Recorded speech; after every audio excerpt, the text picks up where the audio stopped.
Vai estar iniciando, então, a gravação? Muito bem, estou gravando, então. Então, como eu disse, hoje nós estamos iniciando aí a quarta aula, né? Na verdade, a terceira, mas é o quarto tema. O terceiro tema ficou para trás aí, né? Depois a gente vai jogar ele para frente, tá? Da mesma forma, eu preferi estar trabalhando com perguntas, questões de análises anteriores, tá? Dessa vez, trabalhando com a parte de toxicologia e análise toxicológica. Na verdade, a gente acaba percebendo, e isso é uma tendência que eu estou verificando em todas as provas do ENAD até então, né, até 2019, foi a última, é que eles têm avançado muito na parte de legislação e na parte de química e controle de qualidade, sabe? Então, é muita questão dessa área.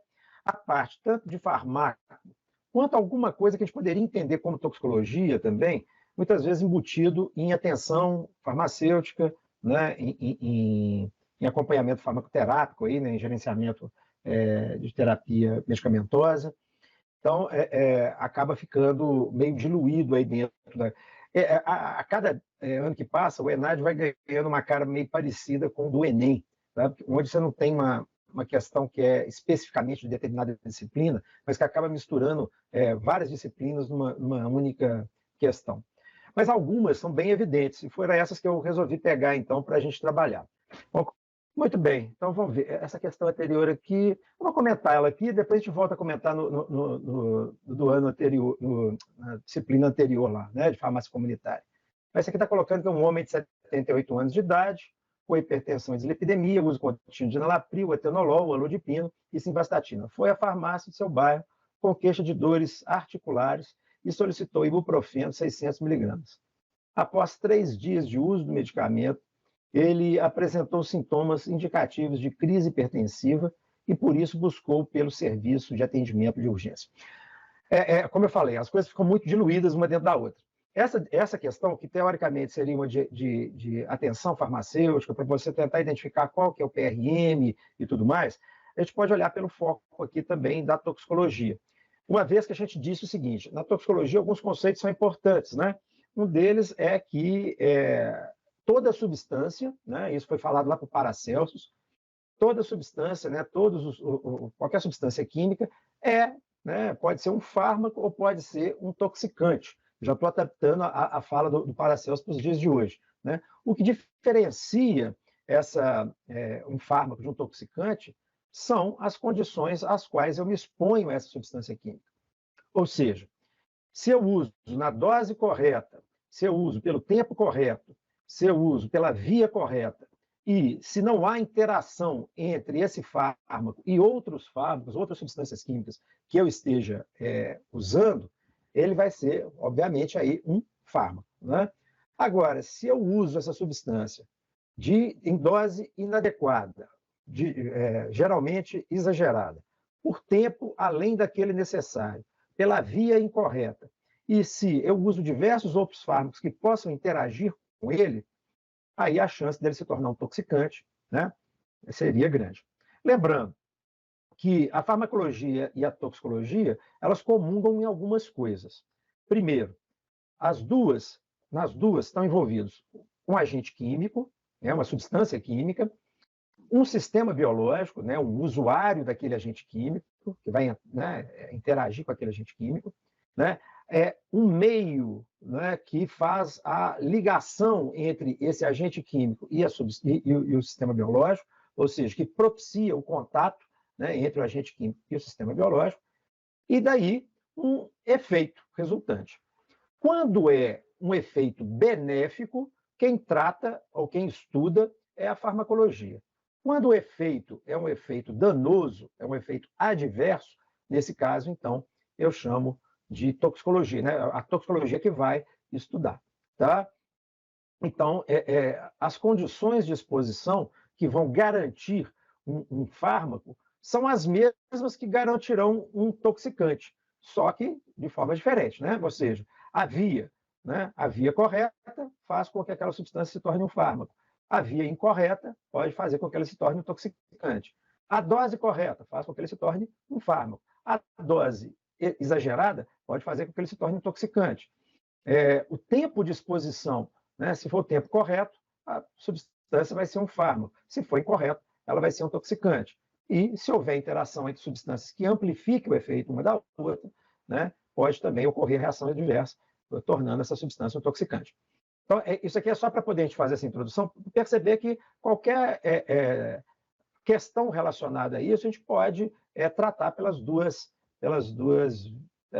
áreas, né? Podemos tratar aí tanto pela farmacologia quanto pela toxicologia, podemos estudar na forma de atenção farmacêutica, podemos estudar na forma de fisiologia, bioquímica, né? Aquilo que estiver interagindo ali. Então, nesse caso específico, então, um senhor de 78 anos, então, um idoso com hipertensão e dislipidemia, usando, então, simvastatina para essa dislipidemia e o enalapril mais o atenolol mais um alodipino para a hipertensão. O que aconteceu aí? Ele apresentou dores articulares, né? Beleza. Essas dores articulares são, muitas vezes, não só articulares, né, mas principalmente musculares, e que as pessoas, às vezes, não conseguem distinguir uma coisa da outra, mas são, muitas vezes, provenientes do uso das estatinas, tá? No caso, a simvastatina, que é uma estatina das mais antigas, ela pode apresentar esse tipo de efeito, ainda mais com uma dose de 40 miligramas, tá? O que ela faz? Não sei se vocês lembram, né, mas as estatinas, elas inibem a síntese do colesterol. Como que elas fazem isso? Elas impedem uma etapa que gera, vamos dizer assim, um precursor do colesterol, que é o... Ai, meu Deus, agora vai falhar na cabeça aqui. Mevalonato, né, que é o ácido, que é o mevalonato, que é uma substância que é precursora, o ácido mevalônico, que é uma substância precursora, então, do colesterol. Como é que acontece o processo fisiológico normalmente? Você tem lá o HMG-CoA, que é uma substância química, né, presente no organismo, e ela é convertida a esse ácido mevalônico ou mevalonato através de uma enzima que se chama HMG-CoA redutase, ou seja, uma enzima que reduz o HMG-CoA em mevalonato. Beleza. As estatinas, todas elas, são inibidoras dessa enzima, ou seja, da enzima, né, chamada HMG-CoA redutase. Beleza? A simvastatina, é das mais antigas, ela é um profármaco, ou seja, a substância que realmente vai inibir essa enzima é um metabólito da simvastatina. Bacana. Essa enzima, ela faz esse processo de redução do HMG-CoA, né, mas ela, impedindo a síntese do colesterol, mas ela também impede a síntese de outras substâncias que são fundamentais para o metabolismo muscular, e isso pode levar, então, ao dano muscular. Dentre elas tem lá a coenzima Q10, que é fundamental nesse processo, né, de contração muscular, de regeneração da célula, né, do músculo, né? Então, essa coenzima, né, ela, deixando de ser sintetizada, ela provoca essa dor muscular. Beleza. Então, é comum as estatinas provocarem dor e, às vezes, até dano muscular. Então, tem que ficar muito atento nisso. É uma reação adversa, proveniente de uma substância química e, portanto, é estudável também pela toxicologia. Só que aqui, o que aconteceu nesse caso clínico? O indivíduo lá, o senhorzinho lá, foi na farmácia do bairro e, queixando das dores articulares, solicitou ibuprofeno de 600 miligramas. Tá? Após 3 dias do uso desse medicamento, ele apresentou sintomas indicativos de crise hipertensiva e, por isso, buscou pelo serviço de atendimento e urgência. Olha só que bacana. Na quinta-feira, ontem eu estava atendendo pacientes, eu atendi 3 pacientes ontem lá no posto, 2 delas estavam usando ibuprofeno, uma queixando de dor, né, de elevação da pressão arterial, ela foi parar no pronto atendimento na UPA do Teresópolis por conta de uma crise hipertensiva. Porque ela estava com uma dor no ombro e o médico tinha prescrito para ela o ibuprofeno e diclofenaco. Senhora de 75 anos, hipertensa, né? Então, os AINE, gente, eles são contraindicados, né? Ou eles pedem, né, para que haja um cuidado muito grande no uso de AINE em idoso, especialmente em idoso hipertenso. Por quê? Porque porque os AINES eles costumam fazer essa elevação da pressão, tá? Da pressão arterial. Qual que é o motivo dessa elevação da pressão arterial? Na maior parte das vezes se dá devido... Bom, vocês devem lembrar o mecanismo de ação dos AINE, né? Eles inibem a COX e, consequentemente, vão inibir a formação dos eicosanoides, como a prostaglandina, prostaciclina, leucotrienos, tromboxanas, né? Então, essas substâncias vão ser todas inibidas. As prostaglandinas, elas são fundamentais para a regulação da pressão da arteríola ferente do rim. E é ali que é medido um pouco aí a pressão arterial e que dá os comandos ali, né, para a liberação de renina. Eu sei que tem uma turma que está estudando com a Naline aí, eu tenho certeza que a Naline está falando isso, né? Então, a renina é uma enzima que quebra o angiotensinogênio, né, dando origem à angiotensina 1. Essa angiotensina 1 depois vai ser convertida pela ECA, né, a enzima conversora da angiotensina, em angiotensina 2, e essa angiotensina 2, ela provoca vasoconstrição e estimula também a suprarrenal na liberação de aldosterona.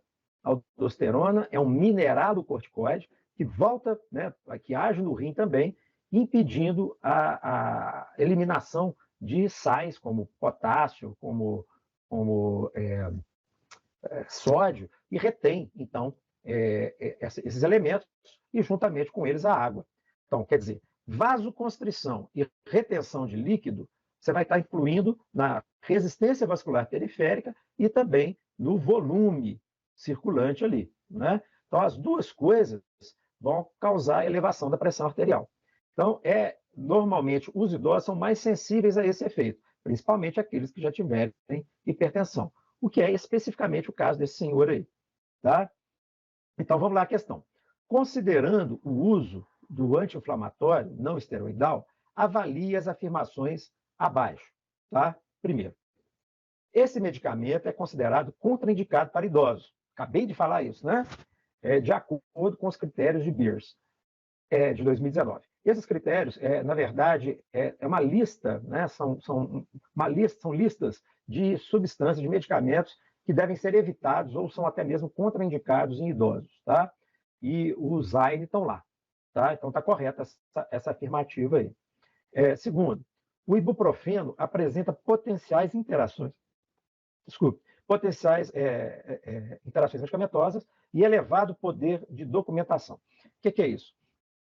Em primeiro lugar, né, o ibuprofeno ele tem, né, realmente essa possibilidade de aumentar a pressão arterial e interferir na ação dos outros antihipertensivos, do enalapril, do atenolol, da nodipina.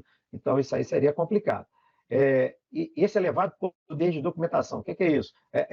Que tem muita informação, né, já documentada, muita literatura já referindo essas interações. Então, está correto também, tá? Muitas vezes a linguagem que é colocada aí na questão, ela deixa dúvidas, fica sem entender o que a questão está querendo dizer, né? Eu entendo quando o aluno fala, eu não entendi muito bem o que é colocado. É isso, tá? Então, só para poder a gente explicar mesmo o que é, porque às vezes você não tem muito contato com esses termos, né? Então, só para a gente entender. E terceiro, esse medicamento deve ser usado com cautela em pacientes hipertensos, correto? Devido ao risco de elevação dos níveis pressóricos, correto? Então, né, nesse caso, aí, as três afirmativas estariam corretas, né? Tanto a 1, quanto a 2, quanto a 3, então seria a letra E. Ok? Alguma dúvida aí, alguma pergunta, alguma consideração? Eu sei que vocês estão fazendo aí também a farmacologia dos sistemas. De repente, alguém tem alguma dúvida que queira perguntar aí agora? Não? Aqui, ótimo, beleza. É bom quando a pessoa já está todo sabendo, assim, falar com a Analine, que ela pode cobrar de vocês na prova, está todo mundo sabendo tudo, né? Sabe tudo. Muito bem, vamos lá. Beleza. Vamos para a próxima questão, então. Essa foi a questão 14 do ENAD de 2019. A questão 21, essa é bem mais específica, digamos assim, da toxicologia. Ou seja, não dá para confundir com outra coisa, é toxicologia mesmo, ok? Então, está dizendo assim, né, na questão 21. Praguicidas, comumente denominados de agrotóxicos ou defensivos agrícolas, vamos entender aqui, porque quando a gente fala de defensivos agrícolas, agrotóxicos, né, e praguicidas, normalmente a gente está querendo dizer a mesma coisa. Entretanto, eu tenho alguns defensivos agrícolas e agrotóxicos que não são necessariamente praguicidas. Como assim? Normalmente o praguicida é mais guardado, esse termo, para, para insetos, né? Para aquelas pragas, né? de lavoura, por isso praguicidas. Eu tenho os herbicidas, que são aqueles que vão matar ervas daninhas. Esses também são agrotóxicos. Tá? Por exemplo, o glifosato. O glifosato é um secante. Ele queima as plantas, né? Ele é usado para secar, inclusive na lavoura de soja lá, né? Eles usam o glifosato, ele foi desenvolvido pela Monsanto, e a Monsanto é muito esperta. O que ela fez, né? Esse glifosato, eles desenvolveram uma soja transgênica que é resistente ao glifosato. Então eles jogam aquilo ali na lavoura, mata tudo, menos a soja dele. E é uma maravilha, porque aquilo é pulverizado por avião, então na lavoura do vizinho que não usa a semente da Monsanto, morre lá a lavoura, eles são meio que obrigados a ficar comprando a semente da Monsanto. Tá? Muito bem, mas então vocês entenderam. Praguicida normalmente é mais usada para inseto ou roedores, tá? E enquanto herbicida eu vou usar então para as plantas daninhas ou outras plantas que não são de interesse naquela lavoura. Tá? E defensivos agrícolas, pode, né? Pode colocar, inclusive, entrar até alguns insumos, como, por exemplo, corretores de solo, entram aí também na parte defensivo agrícola. Então, não é muito apropriado usar os termos misturados, não, mas a gente ouve isso normalmente na imprensa, principalmente.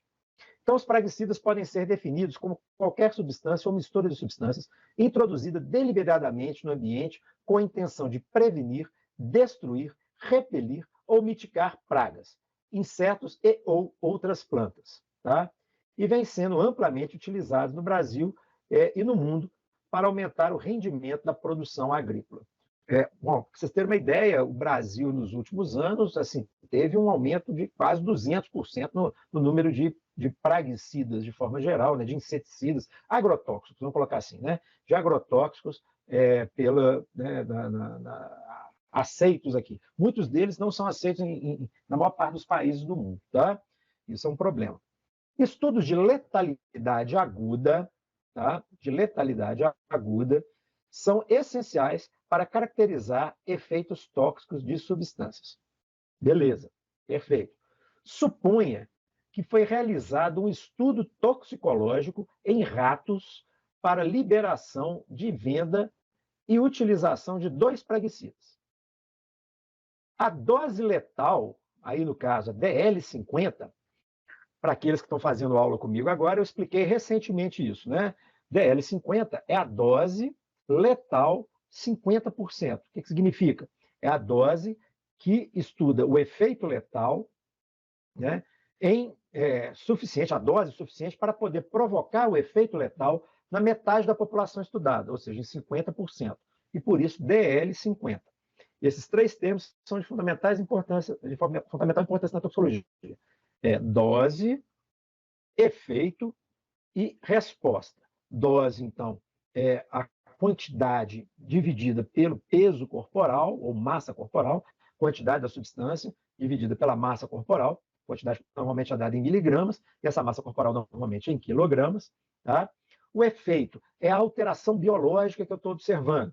Nesse caso específico aí, é a letalidade, o efeito é a morte. Tá? E a resposta é a quantificação desse efeito, ou seja, quantos por cento daquela população que eu estou estudando estão apresentando aquele efeito. Nesse caso específico aqui da DL50, 50% da população. Tá? Então, a dose letal, 50%, encontrada para os praguicidas A e B, foi, né, 10 miligramas por quilograma e 100 miligramas por quilograma, respectivamente. Então, lembrando aquilo que é importante a gente sempre fazer, tentar entender a questão antes de ir lá tentar resolvê-la. Então, ó, A tem uma DL50 de 10 miligramas por quilograma e B uma DL50 de 100 miligramas por quilograma. Gente, pelo amor de Deus, tá? Não vai fazer igual o povo que acha que, sei lá, o ibuprofeno, que é de 600 miligramas, é mais forte do que o diclofenac, que é de 50 miligramas, não, viu? Então, pelo amor de Deus, né? Aqui a ideia é justamente o contrário. Né? Quanto menor a dose necessária para produzir o efeito, mais potente é a substância. Primeira coisa, a palavra correta é potência. Quanto menor a dose, mais potente, mais tóxica é a substância. Tá? Não vai confundir com o povo tem que mais forte. Né? Eu costumo dizer que substância química não faz academia, não faz musculação. Então, não tem isso de forte, é potência. Ok? Então, A é de 10 miligramas por quilo e de B é 100 miligramas por quilo. Qual das duas é mais tóxica? Perguntando para vocês. Oi. Logicamente, a A. Né? Então, tinha uma... O pessoal falava, né, que quando a menina era baixinha, né? A gente brincava com as meninas assim, na minha época de adolescente, a gente falava demais, fulano é baixinha e tal, assim, nos menores frascos é que vem os melhores perfumes. E aí eu sempre brincava, na época eu nem sonhava ainda em estudar toxicologia, né? Eu falei assim, e os piores venenos também, né? Os piores venenos vêm em frasco pequenininho. Por quê? Porque a dose necessária para matar é muito pequena, tá? Então é isso. Geralmente assim, né? Mulher baixinha, pode ficar atento com ela lá, né? São muito boas, inclusive eu casei com uma, mas são bravas, normalmente são bravas para danar, né? Então é isso. Então A é mais potente do que B. Né? Nesse caso, a potência que nós estamos estudando é para o efeito letal, consequentemente, A vai provocar morte em menores doses do que B. Beleza? Tranquilo aí, né? Então vamos lá agora. Considerando as informações apresentadas, assinale a opção correta. Bom, aqui começa um embrólio dessa questão. Vamos lá. Os dados de DL50 não indicam risco de intoxicação. O que vocês me dizem dessa formação aí? Sim ou não? Tá certo ou tá errada? Na minha vida. Foi errada. Errada por quê?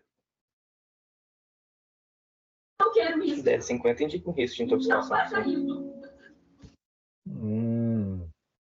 Aqui nós temos que diferenciar outra coisa. Risco tóxico de toxicidade. São duas coisas diferentes. Lembrem disso.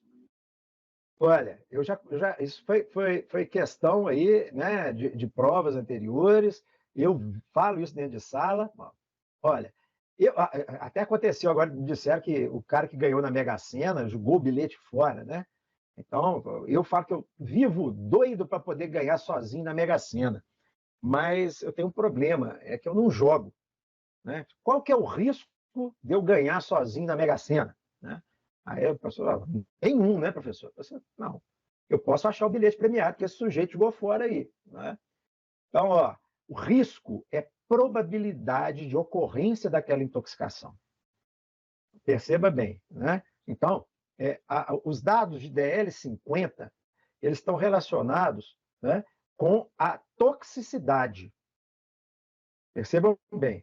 Eles vão classificar essa substância como praticamente não tóxica, altamente tóxica, extremamente tóxica, super tóxica, seja lá o que for.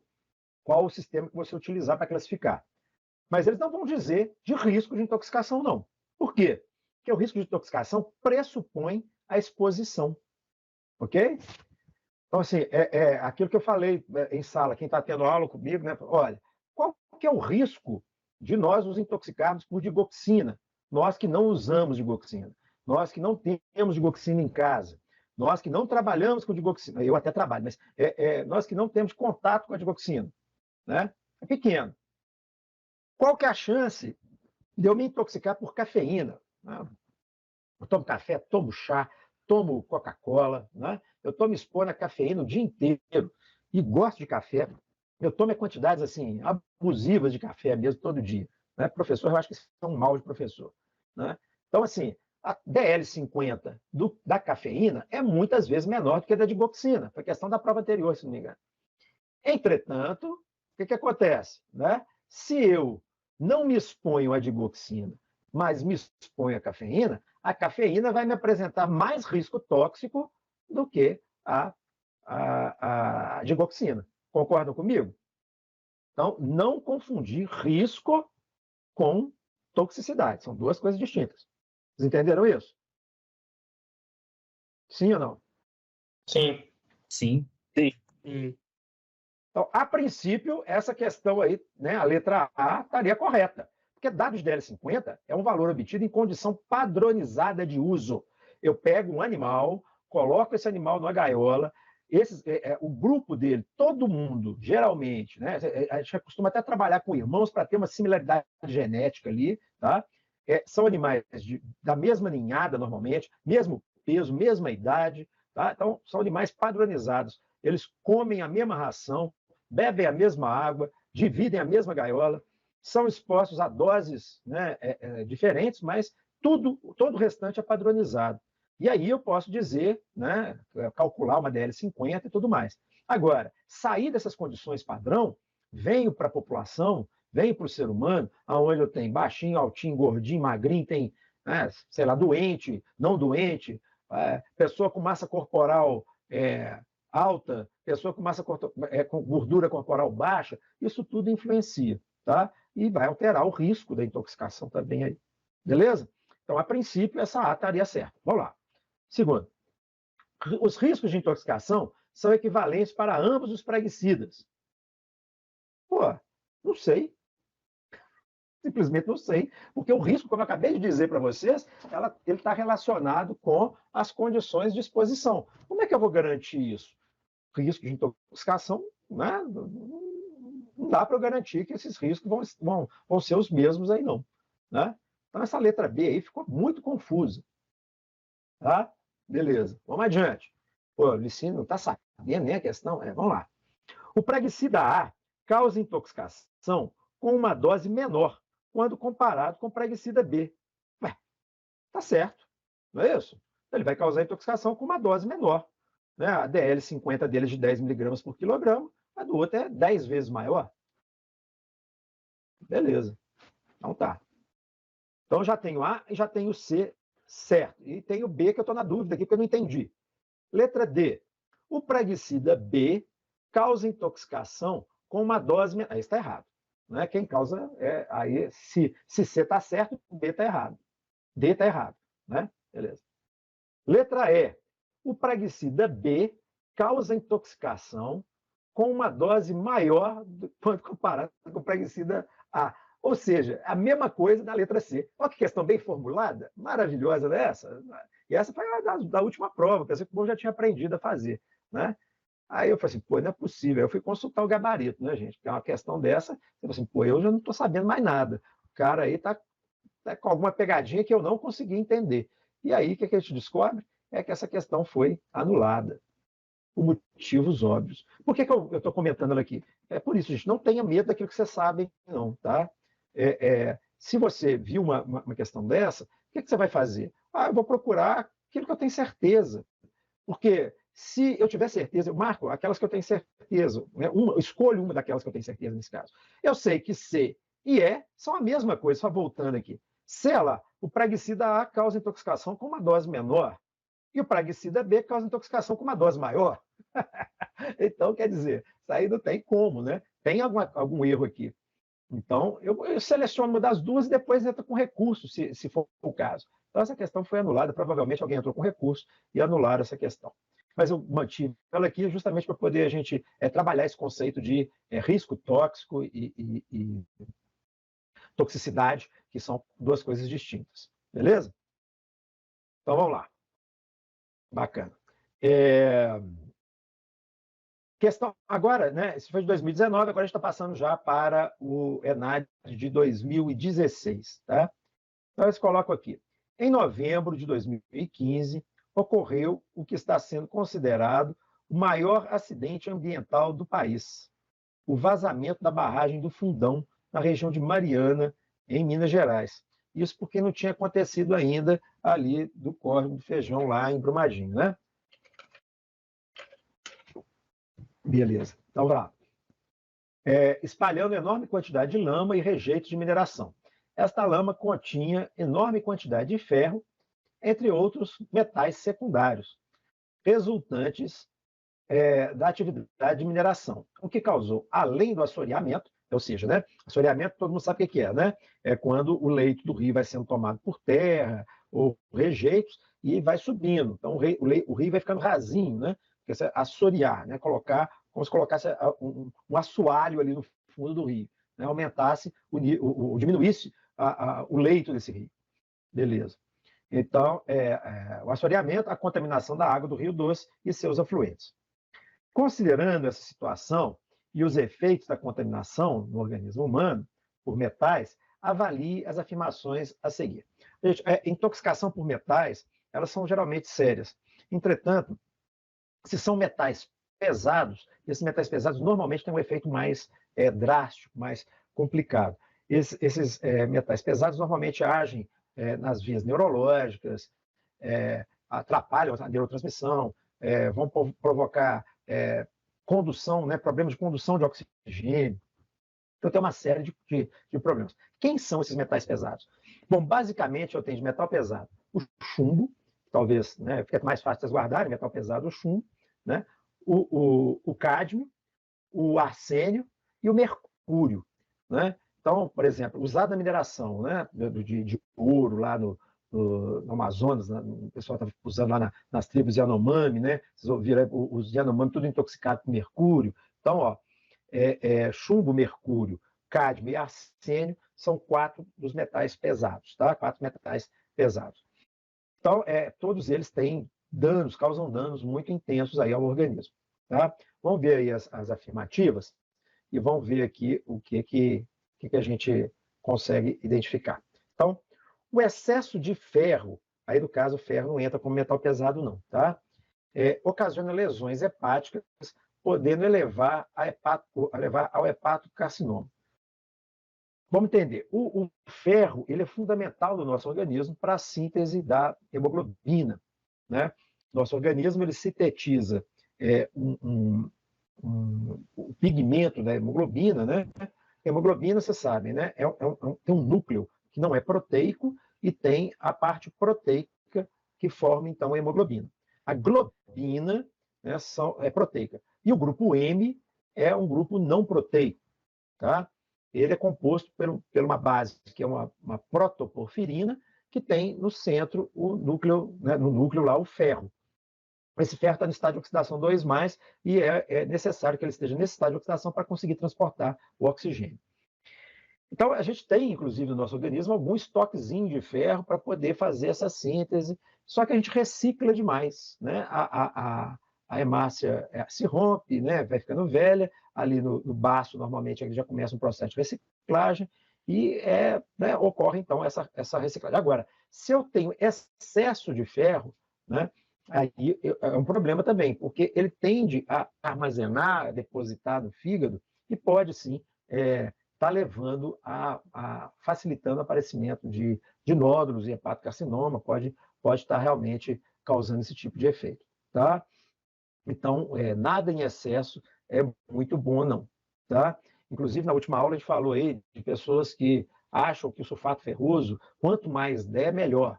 E não é bem assim, né? Você tem que usar na dose correta para ter essa disponibilidade de ferro na dose correta.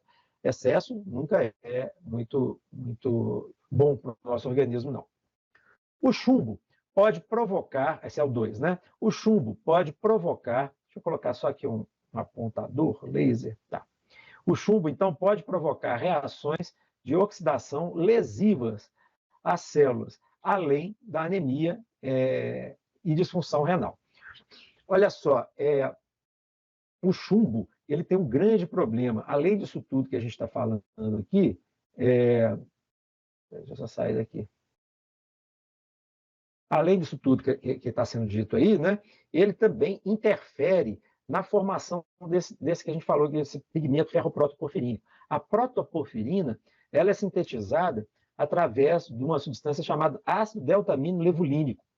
Esse ácido deltamino-levulínico ele vai sendo ligado para poder formar, então, a porfirina, tá? Que é base para a hemoglobina. E o ferro, desculpe, o chumbo, ele interfere na enzima, né, na ala desidrogenase, que é a enzima que faz esse processo, tá?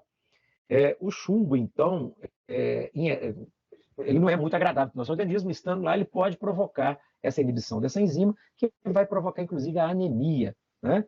Então, está colocado aqui, além da anemia, pode provocar também disfunção renal. E está certo, tá? Então, aqui também estaria correto. O chumbo, ele Na toxicologia ocupacional, para trabalhadores que lidam diretamente com chumbo, ou seja, aqueles que trabalham em fábrica de bateria, que trabalham em fábrica de armamento, de munição, eles têm normalmente fazer uma monitorização desse ácido deltamino-levulínico. Esse ácido deltamino-levulínico, ele tem uma taxa de eliminação muito pequena na nossa urina.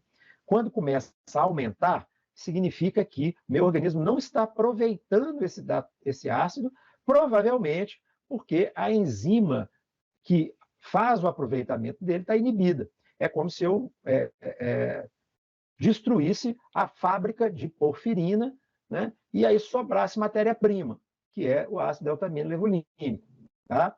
E ele começa a aparecer na urina. Então, geralmente, se faz um teste de urina desses trabalhadores, e se a elevação desse ácido deltamino-levulínico urinário, aí você faz a pesquisa também no sangue, para ver se está aumentado, vai pesquisar a atividade da enzima, para ver se esse trabalhador está intoxicado com chumbo.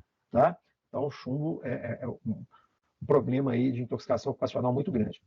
O cádmio inativa sistemas enzimáticos por se ligar a grupos sulfidrila das moléculas de proteína. Perfeito, né? O cádmio, gente, não sei se você sabe, é até uma maneira boa para poder ajudar a desincentivar o tabagismo, né? O cádmio é uma das substâncias bastante abundante no tabaco, tá?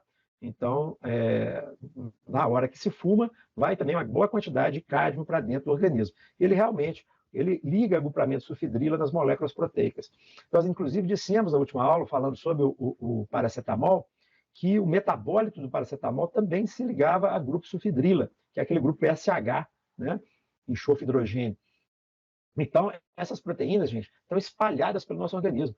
Muitas delas estão em canais iônicos, e isso interfere, pode levar à morte celular, dano de condução nervosa, um montão de problema aí, tá? Então, realmente, o cádmio tem esse probleminha aí.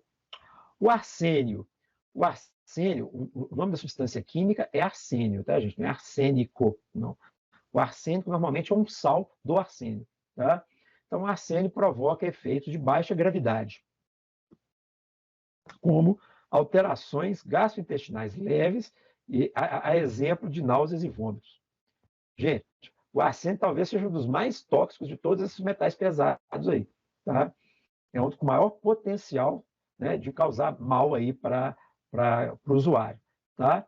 Então, está errado, né? O arsênio, ele não vai provocar intoxicação leve de jeito nenhum. Há uma desconfiança, né? Desconfiança não, praticamente tem uma certeza hoje de que Napoleão Bonaparte foi intoxicado com o arsênico, né? Um sal de arsênio, utilizado, então, misturado com açúcar, e que ele usava lá para tomar o chá. Então, ele foi sendo intoxicado aos pouquinhos. Então, por uma pequena quantidade, e como esses metais pesados eles têm uma meia-vida muito longa no organismo, eles têm tendência a se acumular e vão provocar, então, efeitos, às vezes, crônicos, tá? O chumbo, por exemplo, tem uma meia-vida, eu já citei isso também em sala de aula, de 27 anos. Então, quer dizer, ele se acumula, né, e vão ficando ali residentes no organismo. Então, pequenas doses em longos prazos vão tendendo a provocar uma intoxicação crônica. Então, nesse caso específico, estariam corretas a 1, a 2 e a 3. Portanto, questão letra D. Tá? Letra D. Ok? Alguma dúvida aqui? Tranquilo? Então, vamos lá. Tudo bem. Tranquilos. Vocês entenderam esse negócio? Porque a metal pesado não tem nenhum que é bom. Agora, tem uns que são piores do que o outro. O arsênio é um deles, entendeu? Um desses, né? Tem que ter aquele que é ruim até que é pior, né? Ou como diz o povo, mais ruim ainda, né? Então, o arsênio é o mais ruim da história, tá bom? Brincando, obviamente, mas é isso, tá? Então, é um dos mais tóxicos aí dentro dos metais pesados. Bacana. Agora, ainda em 2016, a questão 13. A anterior foi a questão 10. Questão 13. No Brasil, em 2015, foi realizado um estudo sobre a utilização de drogas de abuso entre os caminhoneiros.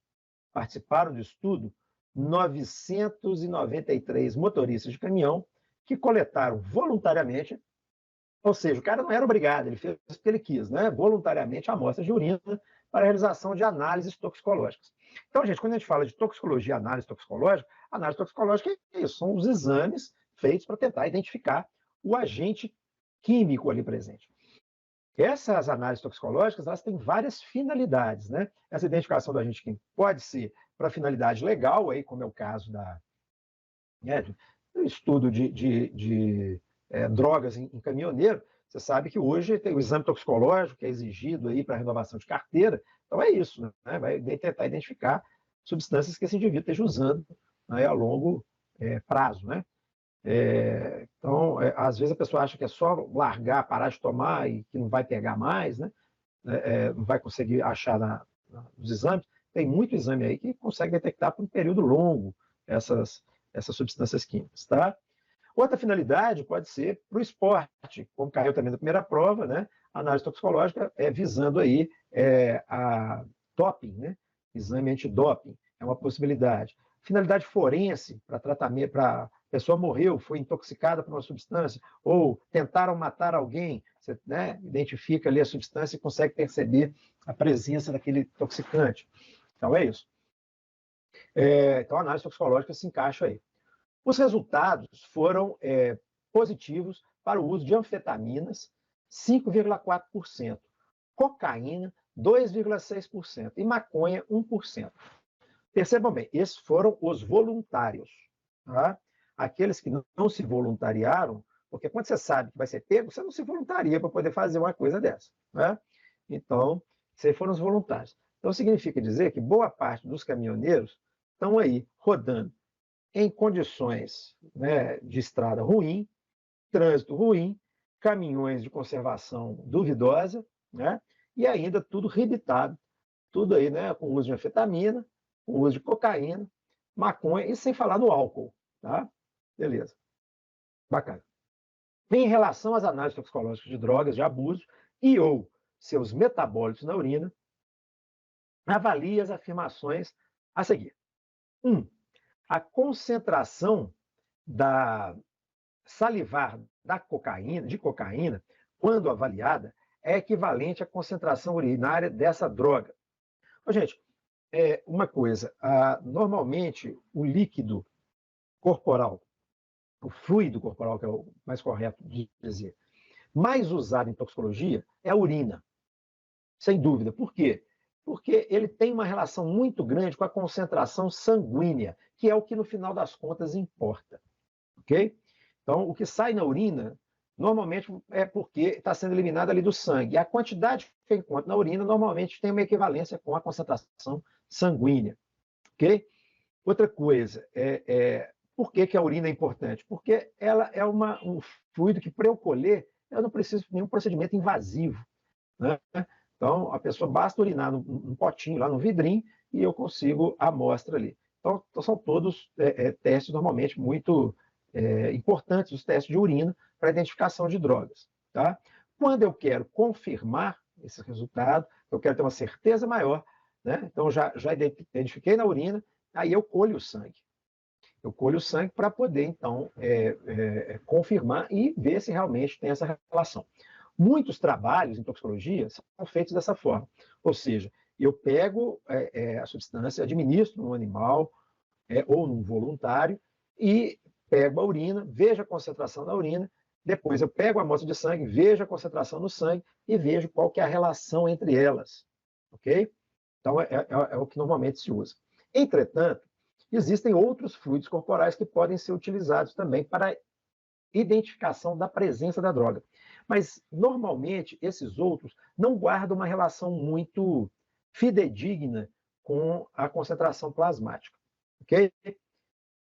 O caso da saliva é um deles. Tá? A saliva ele não necessariamente guarda uma concentração muito fiel daquela concentração plasmática e, consequentemente, também não muito fiel da concentração urinária.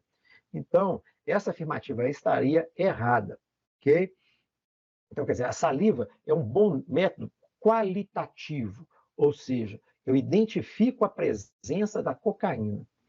Teste rápido, que eu não preciso ficar esperando o cara fazer xixi, eu vou ali, pego a saliva, peço para ele cuspir, ou mesmo com um suavezinho lá, passo na mucosa dele aqui e ponho um reagente, né? Verifico a presença de cocaína ali, né? Ou do metabólito, é uma coisa rápida. Então, eu sei que a pessoa usou. Agora, a quantidade, para isso, geralmente eu vou colher a concentração sanguínea. No álcool é assim também, né? No álcool, apesar do que, no bafômetro, a quantidade de ar expirado, né, de álcool expirado no ar ali, né, na respiração, é bastante proporcional à concentração plasmática. Você tem uma estimativa. Mas, né, todo mundo sabe, se o bafômetro deu positivo, normalmente é requerido fazer também o exame de sangue, né, para confirmar as dosagens aí de álcool no sangue. Ok? Beleza. Então, esse primeiro aí estaria errado. Ou seja, a saliva é um bom fluido para identificação quantitativa, mas não qualitativa. Não, desculpa, o contrário. Qualitativa, mas não quantitativa, ok? Falei trocado aqui. A detecção urinária do metabólito benzoiloequigonina, gente, esse é o principal metabólito da cocaína, tá? É compatível com um resultado positivo para a cocaína. Perfeito, porque só vai aparecer benzoiloequigonina na urina se eu tiver cocaína ali presente, tá? Então, a metadona é o metabólito primário para indicar o uso recente de estimulantes como as anfetaminas. Gente, metadona é um derivado opioide, não tem nada a ver com anfetamina, tá? Nada a ver com anfetamina, tá? Então não dá para poder ligar uma coisa com a outra. Então, 1 e 3 estariam errados. Portanto, apenas 2 seria letra B. Ok? Vamos só, antes de passar para adiante, vamos só dar uma olhadinha aqui. Tem esse quadro que eu selecionei também, só para a gente ter essa ideia. As pessoas acham que não vão ser pegas aí, né? Passei aí 2 dias, 3 dias, uma semana sem usar cocaína, eu vou fazer meu teste toxicológico lá, tá tranquilo, né? Beleza. Então tá. A urina. Realmente, na urina, né, 4 dias normalmente é o tempo bom para detecção. Não que não vá detectar nada depois de 4 dias, mas aí já a quantidade pode não ser significativa ou pode dar dúvida, causar dúvida aí, tá? Então, uma vantagem dela aí é que é uma técnica reconhecida, o método facilmente disponível e os valores de corte são estabelecidos, ou seja, eu tenho limites para a detecção. Detecta somente o uso recente de drogas, essa é a desvantagem. Uso primário, né? Detecção do uso recente de drogas. Então, né, vai verificar lá. Beleza. A saliva, de 12 a 24 horas. Fácil obtenção, amostra de fração de droga livre, presença de droga em si. Entretanto, né, é um curto período de tempo para detecção, contaminação por outras drogas de uso oral, método de coleta é influenciado pelo pH, tá? Ou influencia o pH da boca ali também. Detecção somente do uso recente, e até com a técnica recente. Relaciona teste positivo com drogas, com prejuízo do desempenho, ou seja, né, tá ligado aí a presença de drogas. Lembrando que drogas, muitas vezes, podem influenciar, inclusive, no volume de saliva. É o caso da maconha. Né? A maconha provoca uma diminuição da atividade da glândula salivar, e a pessoa vai ter um menor volume de saliva, o que pode aumentar a concentração dos metabólitos ali na saliva, não porque o metabólito está em grande quantidade, mas porque a saliva está em pequena quantidade. Tá? Suor, de 1 a 4 semanas, tá? Ou seja, até um mês. Medida cumulativa do uso de drogas, uso potencial na contaminação pelo ambiente, pode dar falso positivo, isso é um problema. Detecção de uso recente de drogas entre dias e semanas, beleza. E o cabelo. Esse é que é o grande, vamos dizer assim, traidor de quem está tentando burlar exame toxicológico. O cabelo, gente, ele conta uma história, né? Quanto maior o cabelo, mais história tem ali, né? Porque essas drogas muitas vezes se depositam ali no cabelo. E o cabelo vai crescendo e vai deixando. Como no crescimento na árvore, ela cresce radialmente, né? Mas no cabelo ele vai crescendo, então ao longo do cabelo, né, à medida que o cabelo vai crescendo, você vai tendo deposições dessa droga, né, com a regularidade que a pessoa teve contato com ela. Esse caso que eu citei aqui do Napoleão, anos, né, mais de século depois da morte dele, quando desenvolveram essa técnica de detecção pelo cabelo, algumas pessoas que eram fiéis seguidores dele, na época que ele morreu, ficaram com mechas de cabelo de Napoleão, como relíquia mesmo, né? Então, o cara fã do Napoleão, então de forma a ter uma relíquia de Napoleão, ele resolve guardar o cabelo. Anos depois, esse cabelo, né, mais de século depois, esse cabelo foi utilizado e confirmaram a presença do arsênico na intoxicação do Napoleão. Tinha-se desconfiança. Depois, esse exame pelo cabelo, né? Então, dá para perceber drogas aí tranquilamente por muito tempo. Às vezes não dá para quantificar, mas o intervalo de exposição, inclusive, pode ser detectado, tá? Então, a medida de longo prazo, então, para as drogas e tudo mais. Então, são métodos, tá? São materiais biológicos que servem para a detecção de drogas. Cabelo, então, se você quiser fugir de um teste desse, o ideal é que você raspe a cabeça. Mesmo assim, costuma não dar, tá? Muito bem. Aqui é mostrando, então, os metabólitos da cocaína, né? Então, a cocaína, dando origem aí por ação de colinesterases, né? Vai dar ésteres da metilquinonina e a equigonina. E do outro lado, lá, por putz, ficou pequenininho para mim aqui, carbofosforase. Carbofosforase vai dar origem, então, à benzoequigonina, que é um dos metabólitos mais abundantes, tá? Está lá, né, de 15% a 50%. Então, bastante grande essa quantidade. E todos eles depois acabam sofrendo, dando origem à equigonina, tá? Então, são as substâncias aí mais presentes nos metabólitos da cocaína. Alguma dúvida, algum comentário nessa questão? Tranquilo? Vamos lá, vamos adiante, então. Gente, qualquer momento, se vocês tiverem alguma dúvida, pode me interromper, tá? O uso abusivo de bebida alcoólica, bom, saímos da cocaína, agora vamos para o álcool, tá? Hoje é sexta-feira, então vamos lá, vamos pensar um pouquinho. O uso abusivo de bebidas alcoólicas representa muito mais do que a dificuldade individual do dependente.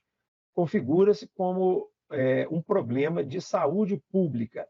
Aqui nós estamos falando já em 2013, é uma prova de 2013, a questão anterior era de 2016, agora estamos em 2013. Tá? Então, configura-se um problema de saúde pública.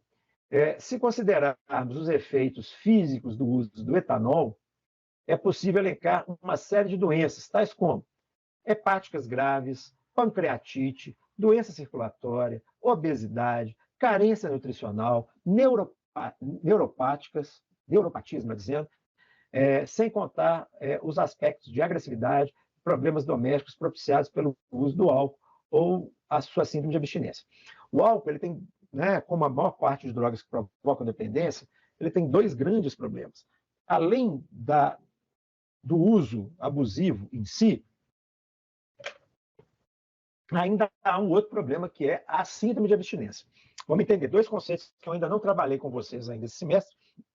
Aqueles que já fizeram toxicologia provavelmente já ouviram, mas é o conceito de síndrome de abstinência e de tolerância. São dois conceitos que andam muito juntos.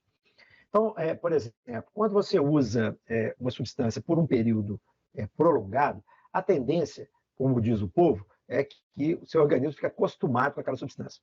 Então, a sabedoria popular, de vez em quando, dá certo. O que rola nesse caso? Várias possibilidades. Eu tenho desenvolvimento desse acostumar, né, que a gente vai chamar de tolerância, de duas formas, né? Na farmacocinética e na farmacodinâmica. Na farmacocinética, normalmente, o que mais acontece é um aumento da biotransformação. O citocromo P450, que é um dos principais grupos enzimáticos que existe, então, dentro do fígado, normalmente localizado no microssomo hepático, eles biotransformam uma série de substâncias. E essas substâncias, algumas vezes, são muito indutoras, né? Aumentam a atividade dessas enzimas para a sua própria biotransformação. É como se elas incentivassem o organismo a aumentar a atividade, às vezes até a quantidade dessas enzimas que vão levar à sua biotransformação. Fármacos, inclusive, viu, gente? A rifampicina, que é um fármaco amplamente utilizado aí no tratamento da tuberculose e de outras doenças por micobactérias e tal, a rifampicina, ela é um potente indutor enzimático. Então, induz o citocromo P450. O álcool é um indutor enzimático. O fenobarbital, assim como todos os barbitúricos, também são indutores enzimáticos. Então, são substâncias que vão estimular, que aumentam essa biotransformação. Se eu estou biotransformando mais rápido, significa que essa substância está sendo quebrada e, consequentemente, abandonando também meu organismo mais rapidamente. O resultado final disso vai ser que a quantidade, a concentração plasmática vai decair mais rápido e, consequentemente, o efeito também vai ser menor ou, pelo menos, menos duradouro. Então, isso daí vai induzir a pessoa, muitas vezes, que para ela ter o mesmo efeito, para ela sentir o mesmo prazer com aquela substância, ela vai precisar de doses cada vez maiores. E essas induções enzimáticas costumam ser muito rápidas. Tá? Por exemplo, o álcool mesmo, né, que a gente está falando aí, o álcool ele aumenta tão rapidamente essa biotransformação que a gente consegue perceber no intervalo curto de tempo. Eu costumo brincar, mas assim, quando você vai para o carnaval, por exemplo, né, a sexta-feira de carnaval, que está começando o carnaval ali, você bebe uma quantidade. Quando chega na terça-feira, gorda, lá, né, no final do carnaval, você já está bebendo muito mais e sentindo menos efeito. Então, quando você bebe ali na sexta-feira, você fica tonto mais rápido do que você fica na terça-feira. Costuma acontecer de, inclusive, a pessoa entrar... Eu brinco com aquela velocidade de cruzeiro, né? Quando está voando e não tem alteração nenhuma. É isso. Você toma ali a cerveja, né, a vodka, sei lá o que você estiver tomando, você fica num estado que você não consegue passar muito dele, não. Fica ali. Por quê? Porque você está biotransformando aquele álcool mais rápido. Ele está sendo eliminado mais rápido no seu organismo. Então, né? Agora, isso aí é chamado, então, de tolerância. É um dos mecanismos de tolerância. Outro mecanismo de tolerância, qual que é? É a atividade sobre os receptores. Aí, no caso, uma tolerância fármaco ou tóxico-cinética, dinâmica, desculpe. Né? Então, eu posso ter que a gente chama de downregulation.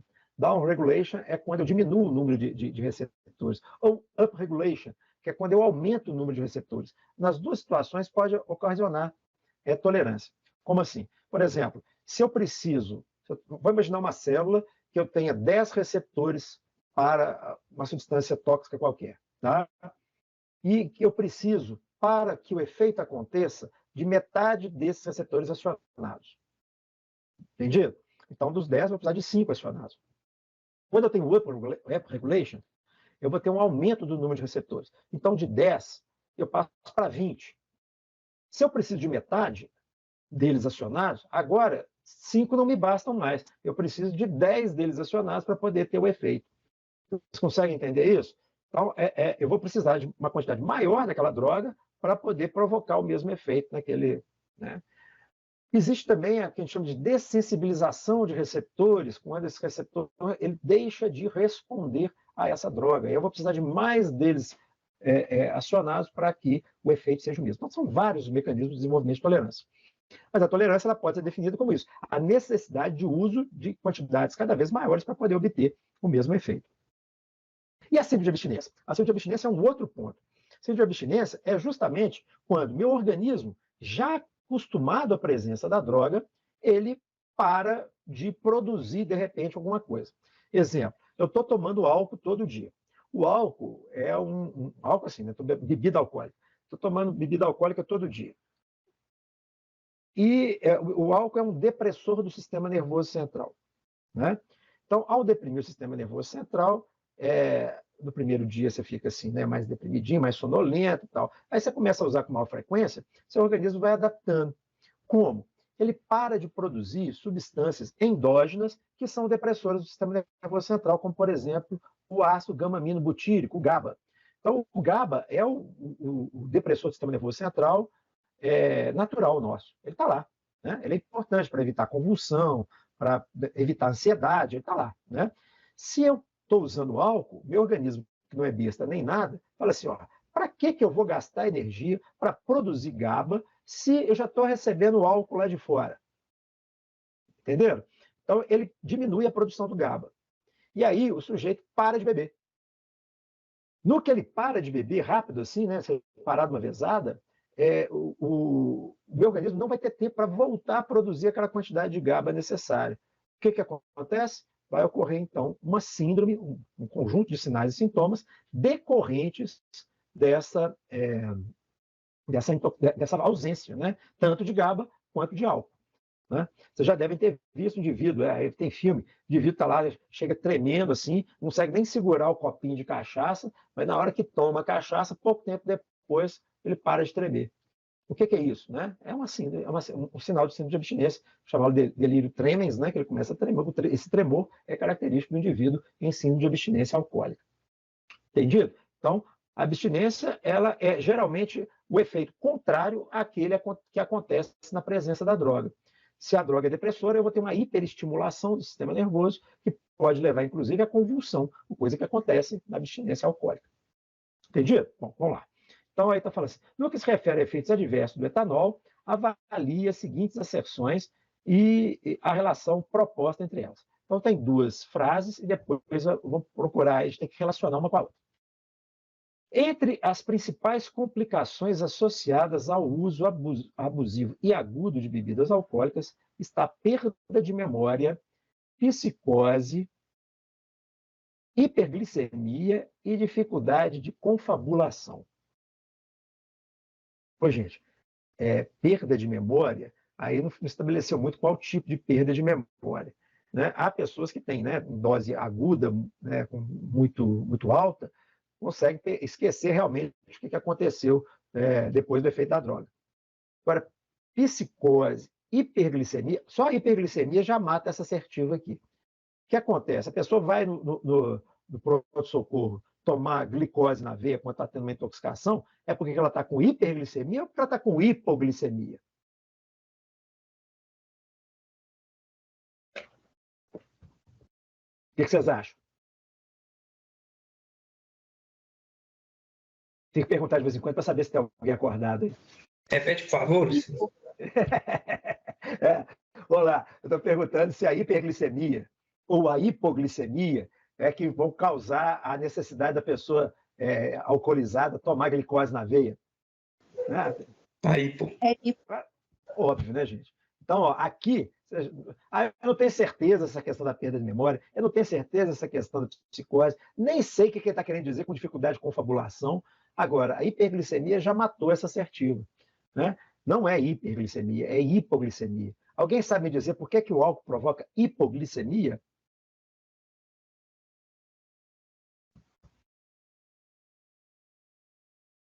Qual que seria o motivo?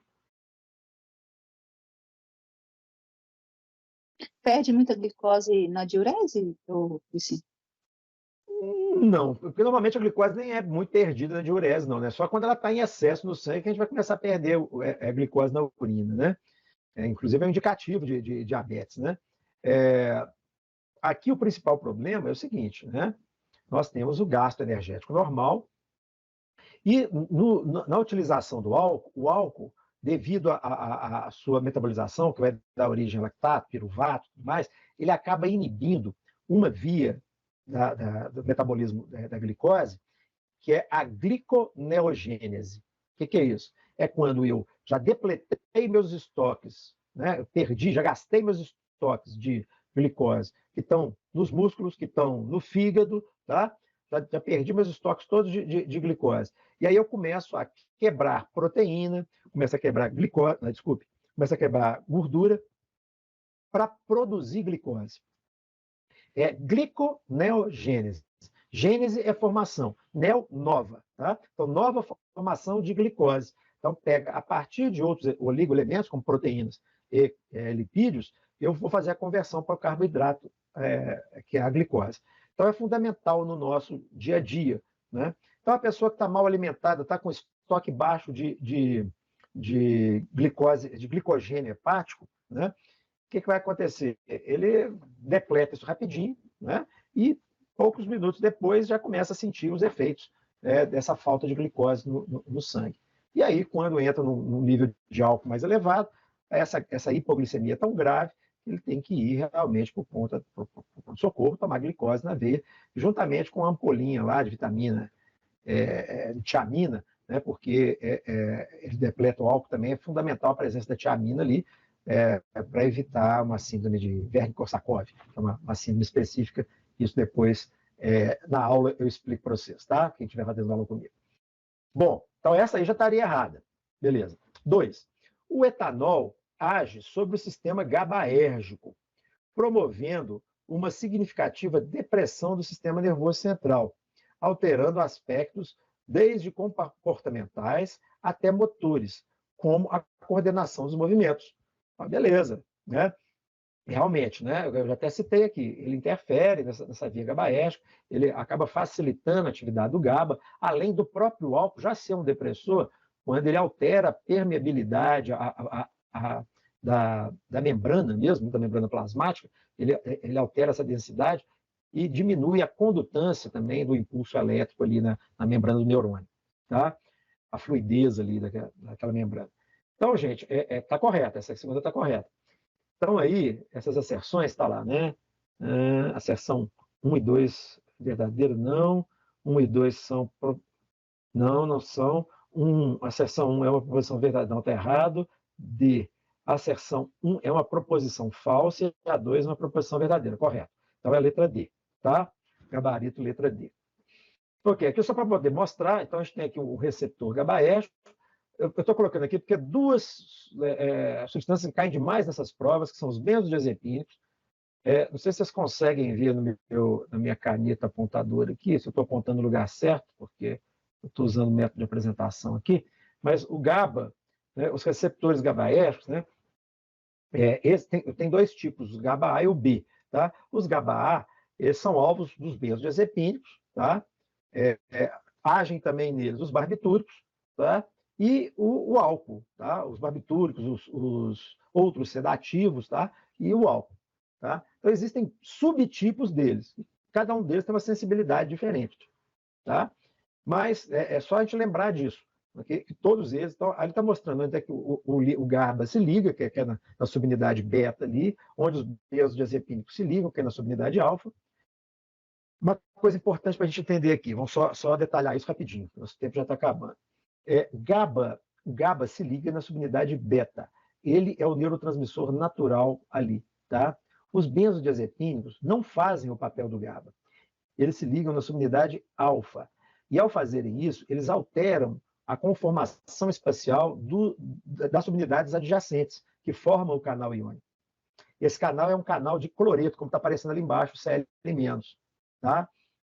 Então, o GABA, o que ele faz? Ele abre o canal de cloreto. Ele permite a entrada de uma carga negativa na célula. Quando isso acontece, eu promovo uma hiperpolarização da célula, que dificulta a despolarização. Quanto mais hiperpolarizada a membrana estiver, né, do lado externo, a diferença de carga positiva do lado de fora e de carga negativa do lado de dentro, quanto maior for essa diferença, maior esse diferencial, né, mais difícil vai ser a despolarização. Então, se eu hiperpolarizo, eu dificulto a despolarização. Perfeito? Beleza. Então, o GABA faz isso, ele hiperpolariza, ele deixa entrar cloreto.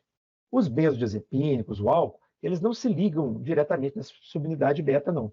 Eles se ligam geralmente na subunidade alfa ou na gama e tal. E o que vai produzir ali? Né? Vai ocasionar essa alteração que a gente chama de interação alostérica. Ou seja, cada subunidade dessa é uma proteína. Então, quando uma muda de conformação, as vizinhas também são afetadas. E é isso que faz com que o GABA fique mais tempo ligado, tenha uma afinidade maior pelo receptor, e com isso o canal permaneça mais tempo aberto, provocando mais entrada de cloreto e, consequentemente, um aumento dessa hiperpolarização. Entendido? Aqui é só mostrando isso, falando disso, né? São alvos dos benzodiazepínicos, hipnóticos, sedativos, barbitúricos, e tal. Existem muitos subtipos diferentes, né? Os A do tipo alfa, que tem, né? Aí mostra as subunidades, os beta, e por aí vai, está contando os tipos diferentes aí de receptores beta. Dentre os receptores alfa, existem aqueles que são sensíveis aos benzodiazepínicos, e tem aqueles que também são insensíveis aos benzodiazepínicos. Mas, mesmo esses insensíveis aos benzodiazepínicos, eu tenho alguns deles que são sensíveis ao álcool. Né? Então, por que o tratamento para intoxicação, né, da abstinência pelo álcool, é feito com benzodiazepínico? Porque o efeito dos dois é similar. Tá? Então, a tendência é de fazer o tratamento de um com uma substância que tem um efeito similar. Beleza. Aqui também fala local de ligação, tal, aquilo que eu disse para vocês, né, se chama de modulação alostérica. Ok? Muito bem. Então, guarda esse nome alostérico, pode ser uma coisa que cai. Significa que liga no receptor, mas não abre. Ele só modifica a afinidade do receptor pelo agonista principal. Tá? Bom, ainda de 2013, eu tenho aqui a questão discursiva, agora 3. Ah, discursiva é boa, né? Então, atualmente, há uma variedade de substâncias psicoativas e listas disponíveis, presentes em diversas classes farmacológicas, sedativos, estimulantes, alucinógenos. Entre elas, os inalantes, o crack e a cocaína são amplamente utilizados por grupos de dependentes que chegam a caracterizar regiões da cidade como Cracolândia. A toxicodependência do crack tem aumentado significativamente nos últimos anos, tornando-se uma importante preocupação de saúde pública. Além dos prejuízos ao usuário, afeta de forma direta e indireta diversas outras pessoas, seja pela desestruturação familiar, seja pela violência envolvida. O tratamento de usuários é complexo e o número de centros de atenção psicossocial, os CAPs, né, ainda é bastante limitado. Aqui, quando fala desses CAPs, né, de atenção psicossocial, é bem amplo. E tem aqueles CAPs AD, que são aqueles que atendimento de álcool e outras drogas, tá? AD tem disso, né? Álcool e outras drogas, ok? Então, quando vocês virem CAPs AD, é disso que eles estão falando, tá? Então, ainda é bastante limitado em relação ao número de localidades já afetadas pela droga. Elabore um texto dissertativo acerca deste tema, abordando os seguintes aspectos. A. Os principais motivos do crescimento do número de usuários de crack. B. O papel dos CAPs no tratamento e apoio do usuário de droga e impacto desse vício na saúde pública. E C. Consequências da via de administração, mecanismos de ação e correlação do vício. Aqui, eu vou propor para vocês, deixa eu dar uma olhadinha no slide seguinte que eu coloquei aqui. Isso daqui é um esquema que é chamado Teoria Geral da Dependência. Isso aí foi desenvolvido pelo Kaplan, é um psicólogo, psiquiatra, se não me engano. O Kaplan ele diz o seguinte, né? O que está aí no alto dessa imagem, o comportamento da busca ativa da droga, né? Deixa eu só fazer uma coisa aqui, só um segundinho, deixa eu mudar a minha. O comportamento de busca ativa da droga, ele é motivado por diversos efeitos que a gente chama de efeitos aditivos, tá? Ou reforço positivo. Toda vez que uma substância que eu uso me provoca um efeito aversivo, ou seja, uma sensação desagradável, normalmente eu não vou querer usá-la de novo. Tá? Então, há exceções, por exemplo, o tabaco. Né? A pessoa fuma, né?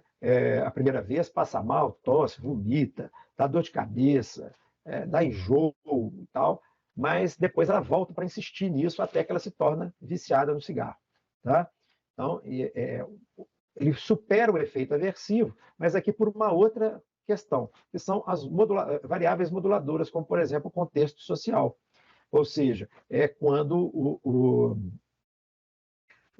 a sociedade, né, o grupo, ali para aceitação dentro de um grupo, esse indivíduo passa a usar aquela substância. Tá? Mas isso é uma exceção. Então, geralmente, eu tenho alguns fatores que são importantes.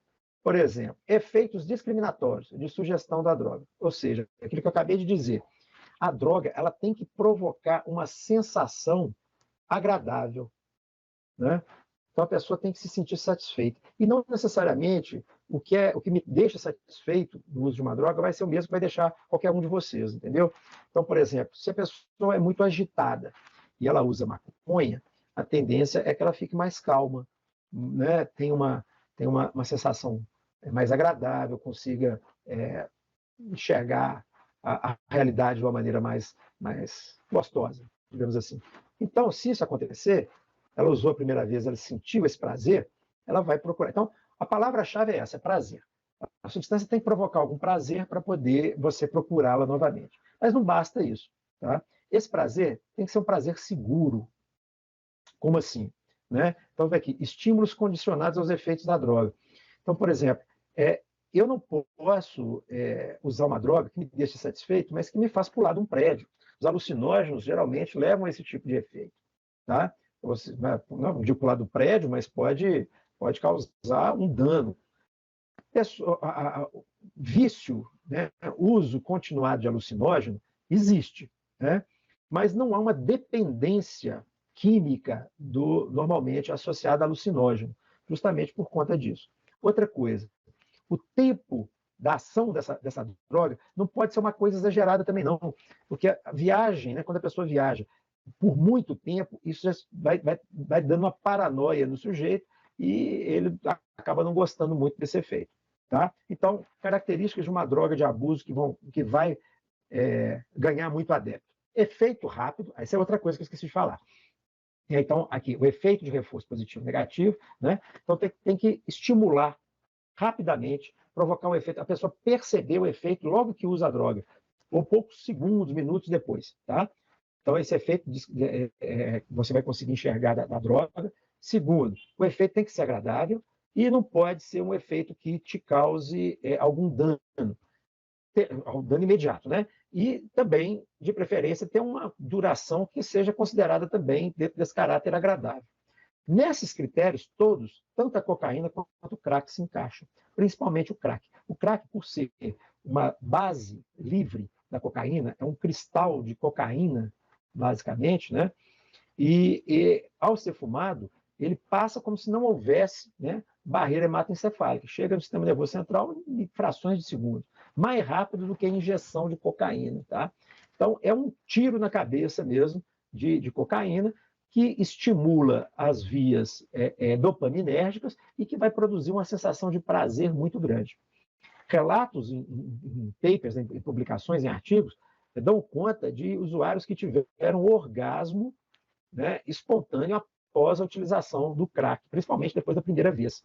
Então, uma substância que você, ao fumar, ela te traz orgasmo, pô, essa é uma droga que eu quero experimentar, que eu quero usar. Né? E se ela me trouxe esse prazer rápido, imediato, né? E não a duração dela não é tão grande, 40 minutos, normalmente já decaiu esse efeito. E, entretanto, isso daí, para provocar o vício, é terrível, porque a pessoa vai procurar novamente a droga para ter aquele efeito, continuar sentindo aquele prazer.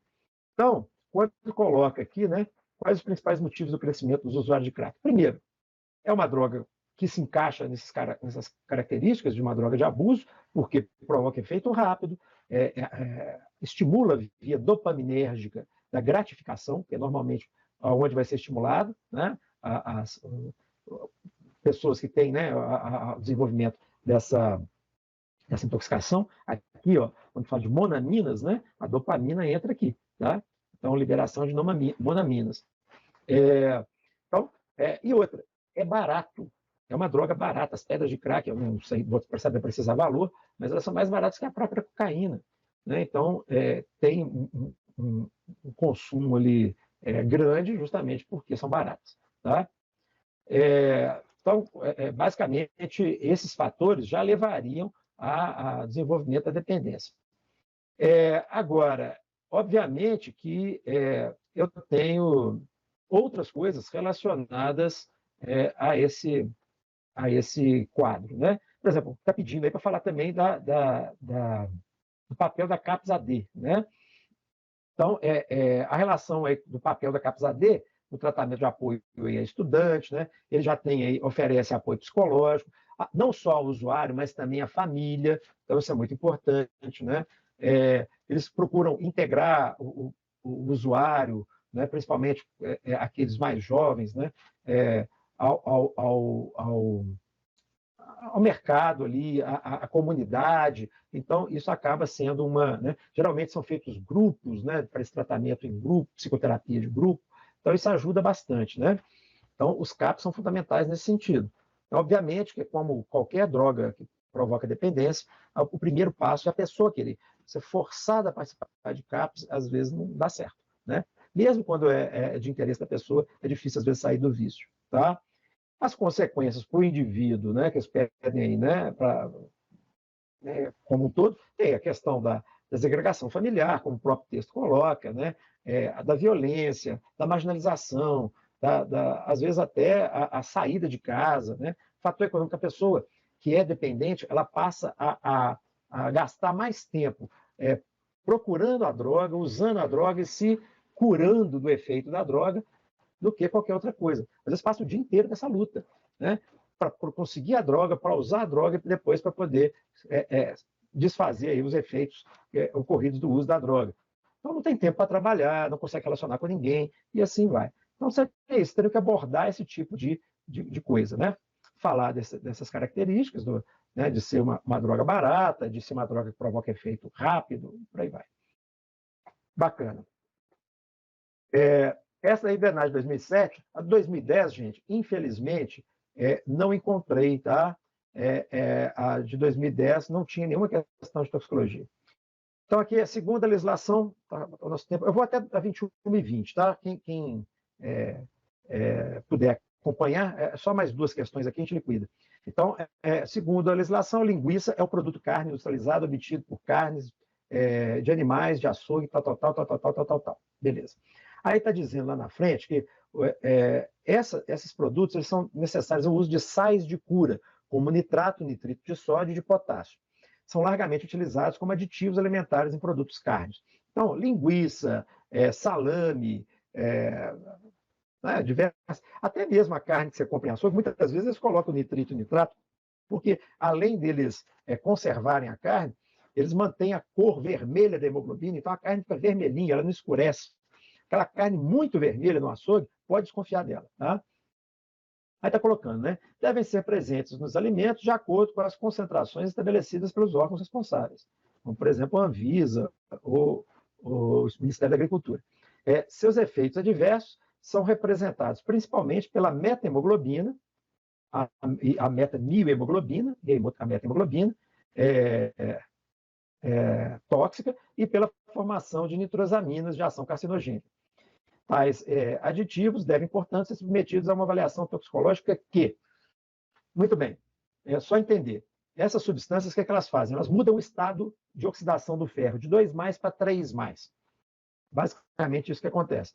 Então, elas vão provocar essa formação tanto da metahemoglobina quanto da metamioglobina. A metahemoglobina é que circula no sangue e a metamioglobina é aquela que está no tecido, que leva sangue para os músculos. Tá? Então, isso vai acontecer. Então, vai dificultar a pessoa a respirar. Tá? E essa formação de nitrosaminas, ou seja, são sais de nitrogênio, né, nitrito e nitrato, que vão reagir com aminas presentes na carne. Então, pode formar nitrosaminas. Essas nitrosaminas, normalmente, principalmente quando são aquecidas, tá? Essas nitrosaminas, elas são carcinogênicas, tá? Então, tem que tomar um cuidado grande aí com isso. Então, para que isso possa ser verdade, o que está sendo colocado aí, né? Quais são o que eu tenho que fazer? Que teste que eu tenho que fazer? Então, posso verificar os efeitos mutagênicos, carcinogênicos, teratogênicos, que são de fácil previsão, uma vez que geralmente envolvem níveis de exposição muito baixos por um período de tempo curto. Gente, mentira, né? Efeito mutagênico é difícil pra caramba de se estabelecer. Carcinogênico, você tem que esperar o animal diversos anos, às vezes, para poder ver se teve algum efeito carcinogênico. Então, isso está errado. Teratogênico, você tem que criar animais, submeter as fêmeas. Então, muito complicado. Essa A está errada. B, forneça seu perfil toxicológico. Beleza? Particularmente com respeito à sensibilidade comparativa entre várias espécies animais. Ok. Né? Então, começo lá com os animais, depois vou vendo outros animais. A natureza dos órgãos-alvo, saber se é no fígado, se é no pulmão, se é no rim, beleza? Ao metabolismo, conhecer quais são os metabólicos, e ao metabolismo e a capacidade de acúmulo no organismo. Beleza, efeito crônico, tá, bacana. D estaria dentro das minhas elegíveis. Se inicia normalmente, C, se inicia normalmente com a determinação da toxicidade crônica. Não, primeiro é toxicidade aguda. Então, C já estão pulando fora dela. D, envolve o estudo de toxicidade aguda, beleza, que é o efeito produzido pelo aditivo em doses repetidas. Não, gente, né? Se é aguda, não é dose repetida. D está fora. Envolve a interpretação dos dados toxicológicos gerados, identificando-se uma dose experimental na qual não tenha sido observado efeito adverso. Gente, isso é o final do processo. Tá? Vocês lembram lá que a gente falou do NOAEL, ou NOEL, né? No Observed Effect Level? Então, isso daí é obtido depois de anos de pesquisa aí, né? Às vezes já está até no mercado que a gente vai conseguir estabelecer isso. Então, seria a letra B, tá? Essa questão aí seria a letra B. Beleza. A última questão Então, a senhora M, de 65 anos, também idosa, né, procurou um estabelecimento farmacêutico reclamando de dor de cabeça e solicitando medicamento para alívio da dor. Ao ser questionado pelo farmacêutico, ela relatou que suas veias pulsavam na cabeça e informou que o médico orientou-a a evitar bebidas alcoólicas, já que ela fazia uso de medicamento para o tratamento de depressão. Beleza. Na investigação realizada pelo farmacêutico, constatou-se que, ao participar de uma reunião social, a senhora M, deve ser mulher do Mr. M, né? Ingeriu cerveja sem álcool e sentiu-se mal. A pressão arterial da senhora M foi aferida na ocasião e encontraram um valor de 190 por 100 milímetros de mercúrio, o famoso 19 por 10. Né? Então, ela teve uma crise hipertensiva. Para o tratamento da depressão, foi prescrito um medicamento que é a tranilcipromida, em substituição aos medicamentos de primeira escolha.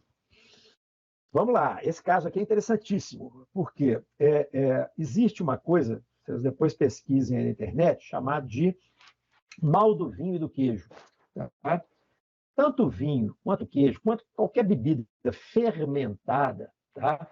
Envelhecida, como vinho, ou como queijo maturado, principalmente, eles têm muito uma substância que é um metabólito da tirosina. Tirosina é um aminoácido, tá? Que é chamada tiramina. É uma amina, pequeno peso molecular, mas com grande atividade vasoativa, né? Vasoativa.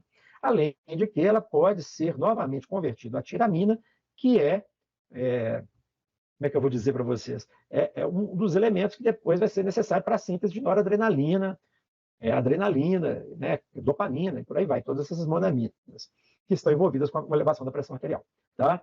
Então, só que essas substâncias, né, normalmente, elas são degradadas por enzimas, né, essas monaminas, por enzimas que quebram monaminas. São chamadas monoamina oxidases, ou MAO.